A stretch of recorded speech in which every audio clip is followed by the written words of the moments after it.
One of the most amazing phenomena in the sports industry over the last generation has been the seemingly unabated rise and rise of the value of broadcast rights.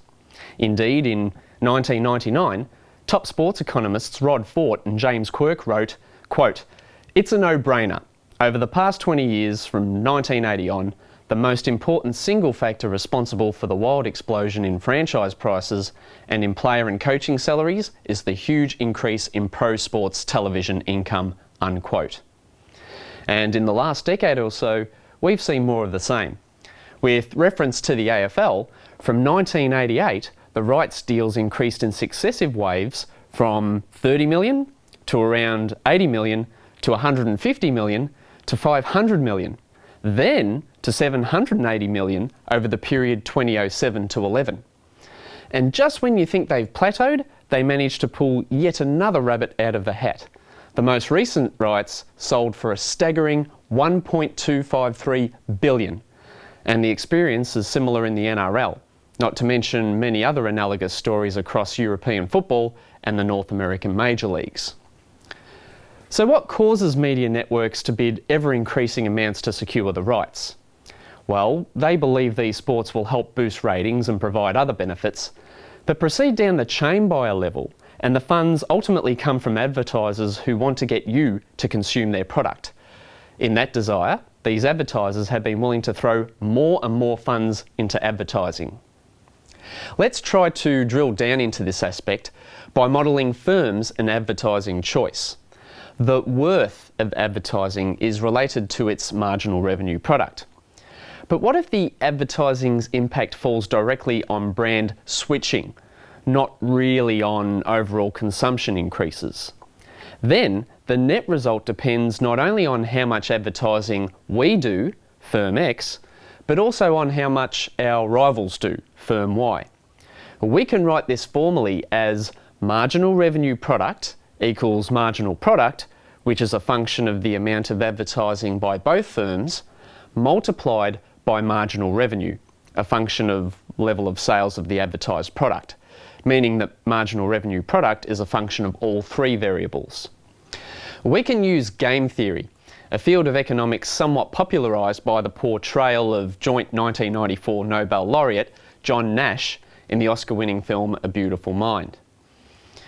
Okay, let's take a duopoly for a product, thingamajigs. Assume both producers, X and Y, start with $50 million each. Consider the following one-shot game. Both face a simultaneous choice and $10 million cost of advertising, but if they advertise and the other does not, they succeed in switching $15 million worth of consumption from their rival. The full set of payoffs are summarised in this grid, and the initial status quo is the bottom right cell. Consider what is the best strategy for firm X, Lentex. If firm Y were to increase, we get 40 million if we had increased, 35 million if we did not. If firm Y were not to increase, we get 55 million if we had increased, but only 50 million otherwise. Therefore, the conclusion is firm X should increase, irrespective of firm Y's action. It's called the dominant strategy. However, using the same reasoning, firm Y's dominant strategy is likewise to increase. The upshot, both end up with 40 million.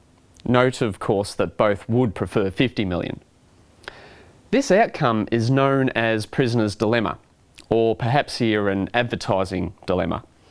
It's applicable not only to many scenarios in sport, but also many other phenomena, even an international arms race. All this spending does neither firm any good. So how to escape the dilemma? Well, you can't collude with the other firm. That's illegal in most developed industrialised nations. So without outside intervention, your only hope is to come to some kind of tacit understanding not to advertise, at least at the same time. That is, if it's a repeated game, let's say advertising for the AFL Grand Final, which is every year, each firm might just be able to work out over time what the other is going to do. With outside intervention, however, it's easy.